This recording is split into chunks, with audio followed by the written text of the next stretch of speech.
तेजो engineering limited, THEJO, और ये कंपनी पहली लिस्टेड कंपनी है ऑन NSE इमर्ज। जो NSE का जो SME एक्सचेंज है उसको इमर्ज कहते हैं, और उस पे ये कंपनी पहली थी जो लिस्ट हुई है। तो एक बहुत ही यूनिक कंपनी मान लीजिए, और यूनिक कंपनी भी है। पायनियर से लोग कन्वेयर बेल्ट की स्प्लाइसिंग में, और ये कुछ इन्होंने जो प्रोसेस बनाए मटेरियल हैंडलिंग में बहुत बढ़िया काम कर रहे हैं। कल हमने GDP का डेटा देखा, और उस GDP में हमको सबसे बढ़िया बात लगी, माइनिंग का डेटा जो आया था वो बहुत गजब का आया था, माइनिंग की ग्रोथ। और ये company mining and mineral processing, corrosion protection और ये सारे काम करती है, और अच्छा खासा बिजनेस इंफ्रास्ट्रक्चर लेके बैठी हुई है।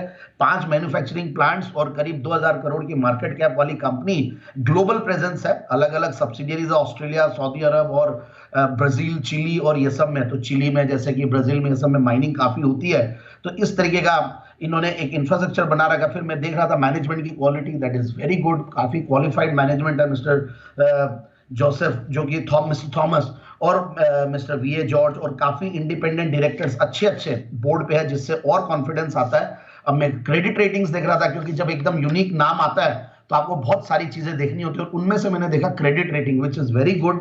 मतलब A रेटिंग आती है, और अननोन नाम कंपनी होती है। अननोन तो नहीं है एक्चुअली, मैं इसका वेट भी कर रहा था कि ये नए, बहुत दिनों से मैं देख रहा था कि एक बार ये मेन उस पे आ जाए, बोर्ड पे आ जाए, तब से देखेंगे। और बहुत बढ़िया फंडामेंटल्स है कंपनी के, और अलग अलग इंडस्ट्रीज को जैसा मैंने कहा कैटर करती है, और सारों में काफी तेजी है, सीमेंट, पोर्ट्स, फर्टिलाइजर्स, केमिकल्स और ये सब में, और सर्विसेज, और ये जो सारे मुहैया करवाती है, ये अलग ही टाइप का designing, developing, manufacturing, supplying rubber and polyurethane based engineering products.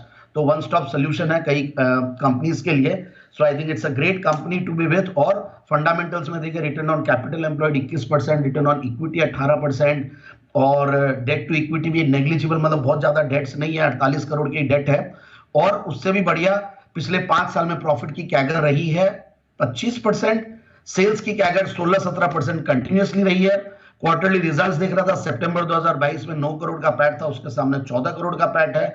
TTM basis में one of the best 12 months जा रहे हैं, लास्ट 12 TTM मंथ्स।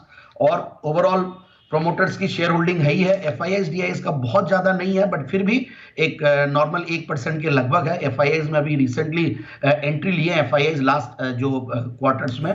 और ओवरऑल पब्लिक शेयर होल्डिंग में काफी बड़े बड़े जिनकी वजह से कॉन्फिडेंस आता है। आई फील कि इसको बिल्कुल 2190 2250 लिया जा सकता है।